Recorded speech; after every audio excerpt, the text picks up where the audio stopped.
I will never forget the silence. Not the silence of space, which I had grown used to over 6 months aboard the Threshold. I mean the silence of 4,000 alien species, all of them staring at a screen, all of them realizing at the same moment that they had made a terrible mistake. But I am getting ahead of myself.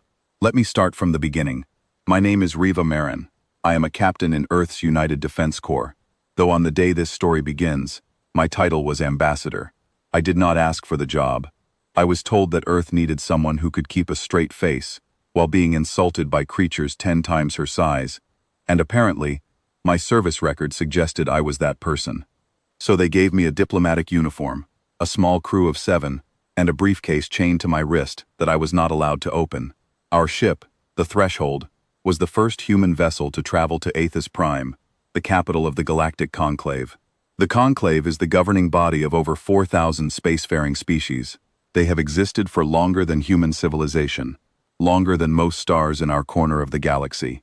And for 90 years, ever since humanity first left its own solar system, they had been watching us the way you might watch an ant carrying a crumb across a sidewalk. With mild curiosity, with amusement, with absolutely no respect. I saw Aethys Prime through the viewport as we approached, and I will admit that my breath caught in my chest. It was not a space station, it was a hollow planet, built from the core of a dead star, and it glowed with the light of 10,000 docking ports. Ships surrounded it like fish around a reef.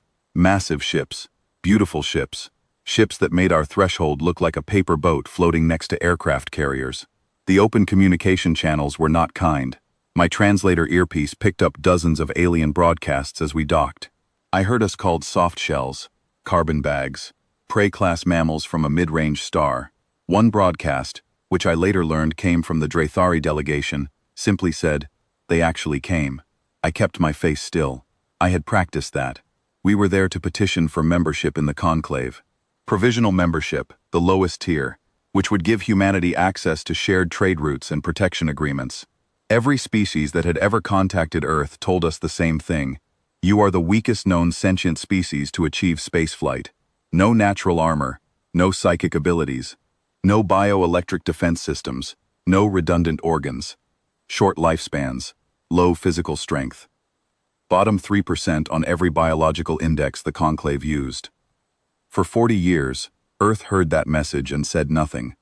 Our government smiled, nodded, accepted the insults, and kept working quietly. I did not understand why until the day I opened that briefcase. The Hall of Voices was the largest enclosed space I had ever seen. It was so vast that clouds formed near the ceiling, and a gentle artificial wind moved through the rows of alien delegations seated on floating platforms. Each platform was sized for its species. The Dreythari, 12-foot-tall creatures with exoskeletons like black armor, had a platform the size of a building. The Ilvari, a psychic hive mind species that resembled pale amphibians, shared a single glowing platform that hummed with their mental energy. The Thesok Dominion, an ancient reptilian empire that had been spacefaring for 900,000 years, occupied an elevated platform near the center, draped in metallic fabric that shifted color like oil on water. Our platform was the smallest. It was positioned at the lowest level, closest to the exit. I understood the message. You are barely worth the space you occupy. The Arbiter, a towering crystalline being called a Vorisin, opened the session. Our petition was read aloud. The hall buzzed with whispered translations in 100 languages, and I did not need my earpiece to know the tone. It was condescension. The objections came quickly. A Dreythari general rose first. He was enormous, his exoskeletal plates clicking as he moved. He argued that humans were too fragile to contribute to any defense agreement. He said, admitting us would be like admitting children to a council of warriors. There was laughter. Deep, rumbling, alien laughter that echoed through the hall. An Ilvari speaker followed. She did not stand, because the Ilvari do not have individual bodies in the way we understand them. A voice simply emerged from their platform, calm and layered, as if several minds were speaking at once. She said that humans possessed no psionic presence whatsoever.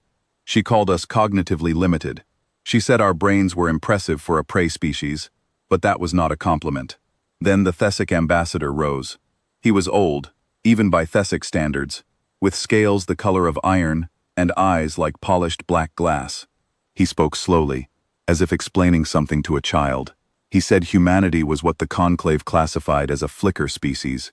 Based on biological modeling, he predicted we would go extinct within 8,000 years. He said admitting a flicker species was a waste of the conclave's time and resources.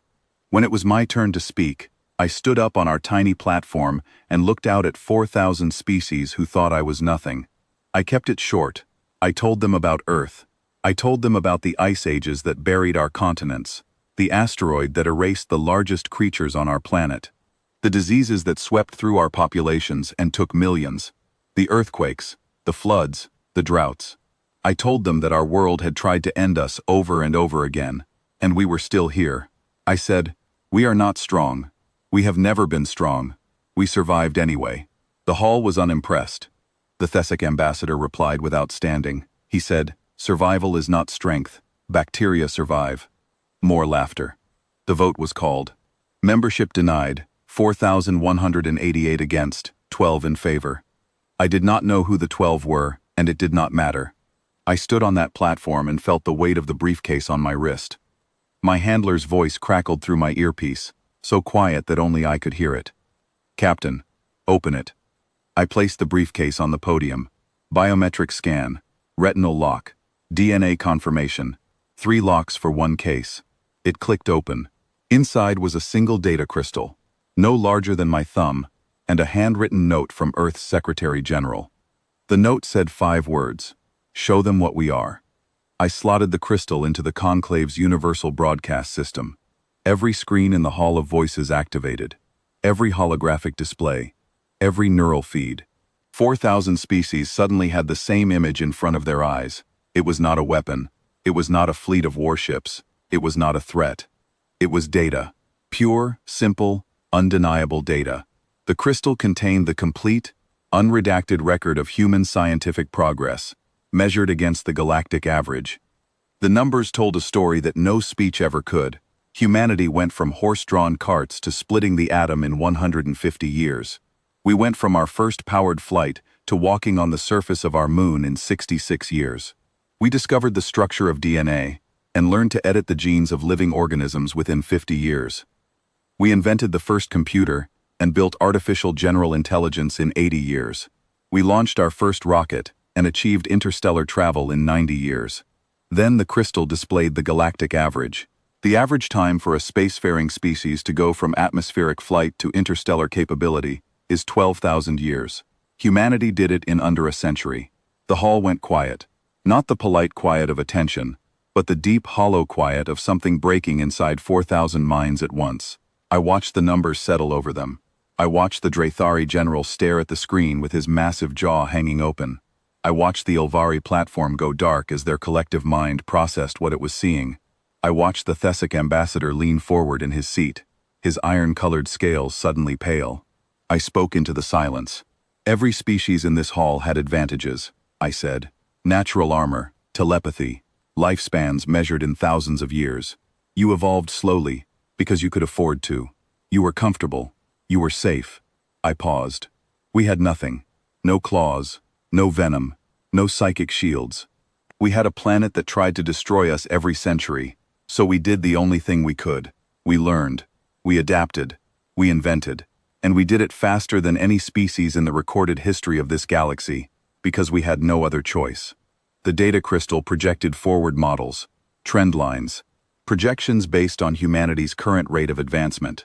At our present pace, human technology would surpass every individual species in the conclave within 200 years.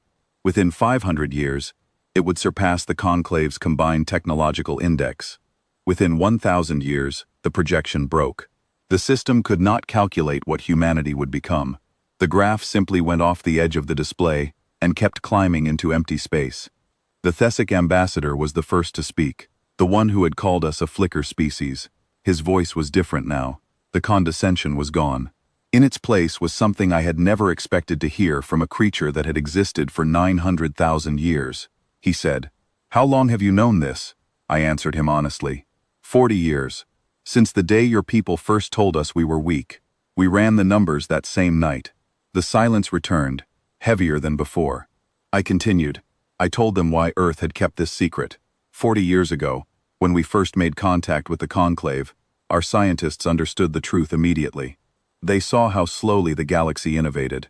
They realized that if we revealed our advancement rate, one of two things would happen.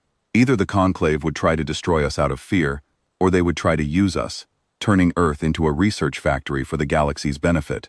So we chose a third option. We played weak, we stayed small, we kept building, and we waited until we were strong enough that neither of those outcomes was possible anymore. I told them that the Threshold was not our best ship. It was not even close. We had built it to look unimpressive on purpose. Earth's real fleet, the one we had been quietly constructing for 4 decades, was already positioned at key points across 3 galactic arms. Not to threaten anyone, not to start a conflict, but to make sure that this conversation, the one we were having right now, happened on equal terms. We did not come here to beg for membership, I said. We came here to offer you a choice. I laid out the offer. Humanity did not want to conquer. We had spent enough of our history doing that to each other, and we knew where it led. What we wanted was partnership. Real partnership, where our rate of innovation would be shared openly with every species willing to work alongside us. In exchange, we wanted a seat at the table. A real one, not provisional. Not probationary, full membership with full voting rights.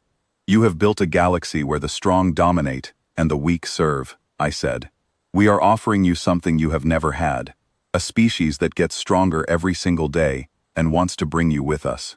The Dreythari general stood again. He was not laughing anymore. His massive hands were trembling. He asked, "And if we refuse?" I looked at him calmly. "Then we go home. We keep building.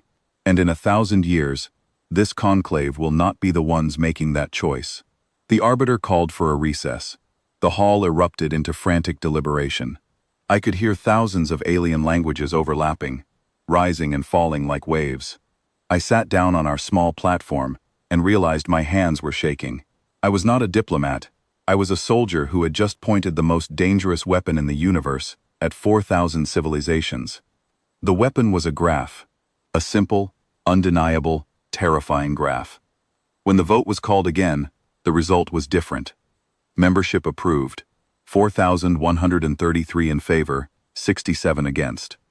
I walked off the floor on unsteady legs, and the Thessic ambassador intercepted me. Up close, he was ancient. His scales were cracked with age, and his black eyes held the weight of millennia.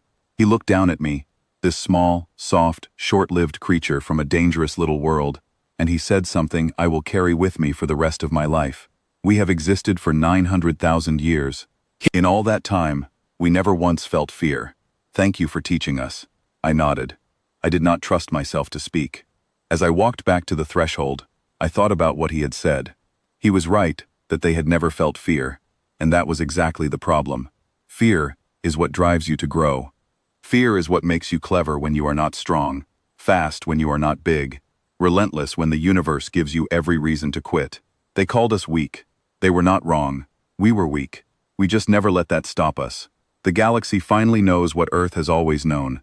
It is not the strong who inherit the stars. It is the ones who never, ever stop reaching for them.